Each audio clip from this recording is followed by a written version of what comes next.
All right, I'll get one easy one over that. When you get hit late like that, what are, because that is, I mean, it is what it is. Yeah. But truly, like, what do you actually say, either to the player or to the official? Well, to be honest, I didn't know, because it happened so like far away from the play. I thought it was TJ driving his guy, and he just hit me.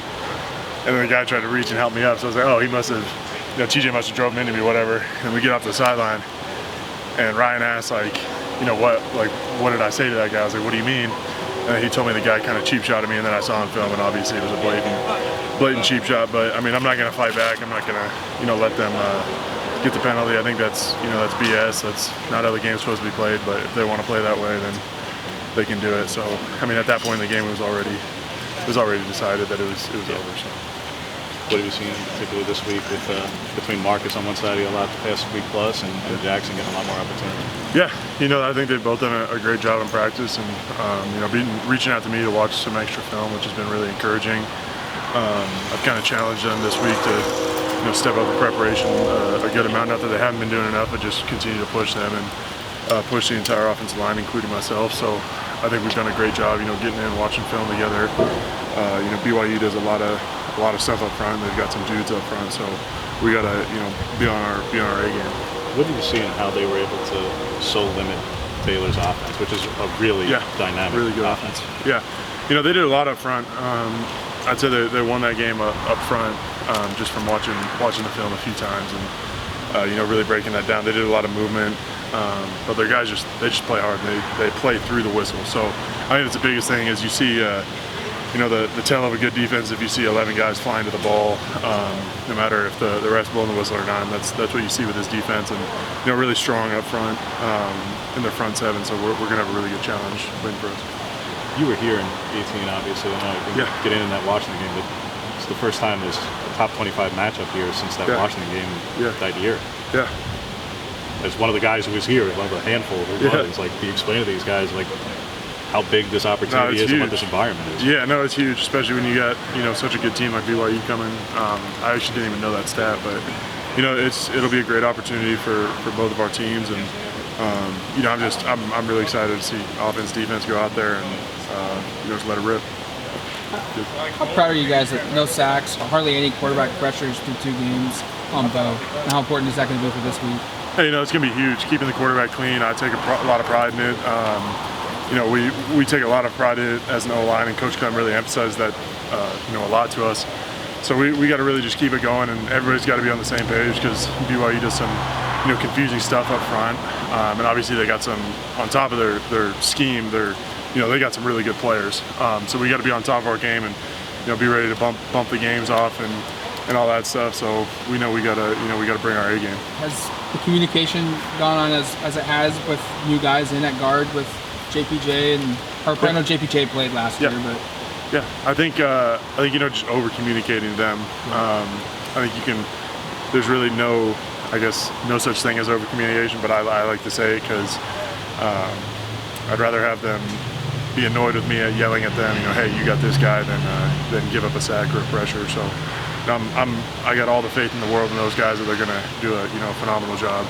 When they get in the game, so I'm really excited for them to showcase their abilities. Harper hadn't played for like 1,000 days since Georgia. Yeah. Can you just explain how hard that is for a lineman to just not see the field at all and then come in and hold his water? Yeah, that was similar to me and Ryan and stuff. We went a while without playing. He didn't flinch. I was a little nervous. I'd seen him in practice and he'd done a really good job, but going in that environment, second half, I told him, I was like, hey, it's pretty loud out there, and he's the one who's having to turn all the way around, tap my head. We're doing the center cadence, and he did a phenomenal job, and we didn't really miss a beat. So I was really I texted him after the game. He's my roommate too, so I'm really proud of how far he's come, and he's still got a long way to go, but he's really encouraging with what he's putting on film. You still have the mic calls for now? Yeah. I'm still doing that.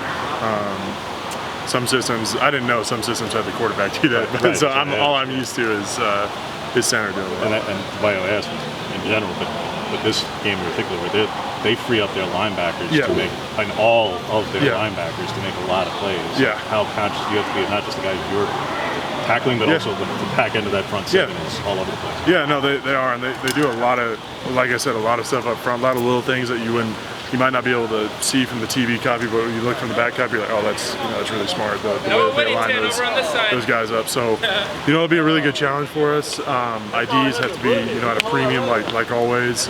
But me and Bo and all those guys, we got to be 100%, locked in and ready to go for this game because, like you said, the front seven on the back end makes a lot of plays. You mentioned the complexities of this BYU front and kind of things. Is there a team you've played in the last couple of years that does similar things or that you can use? Yeah, I think some stuff that Arizona did last year with Don Brown as the defense coordinator, they did some stuff that was similar structure. I also think Iowa State a few years ago in the Fiesta Bowl, they do a similar structure. It's not the same. We haven't played a scheme like this a whole lot. I haven't played the exact one, obviously, but I think those two teams do pretty similar stuff. But I think BYU, they've got a lot of guys up front that rotate, and there's little to no drop off on the talent and the skill level when they're new guys come into the game. So we just got to be locked in and ready to go. At this point in your career, you've played in games where Alton was Rockets. You've played in games where it was literally empty. Yeah. How would you just characterize kind of the difference? Yeah. Big loud crowd can make? Yeah, I think the crowd noise is huge. The best thing I can say is when we're playing on the road, that makes it pretty difficult. So, when we have the defense out on the field, we got to get Autzen rocking, and that's going to make it hard for any offense that comes in here. So we got to keep that place loud. And I know you mentioned that over communicating is kind of key, but how difficult is it when you put a million snaps next to Ryan and all once you get a new guy in there? It's hard, but I think you build the chemistry, in the off season and stuff, and watching film with those guys and just going up. We've gone up the past few days and been finding time to meet extra just with players. So I think that's huge is when you just have the players doing it, because the coaches they only have a certain amount of time with us per week. So at the end of the day, it's the players. Hey, we got to go meet on this, get this squared away. So in that controlled environment where you can really sit down and be like, hey, we got to get this block down. Pass pro, this is what we got to do, and then when you go out and practice and you get to execute it. So I think just during the week, that's when the trust is kind of built. For sure. All right, thanks, Alex. Thanks,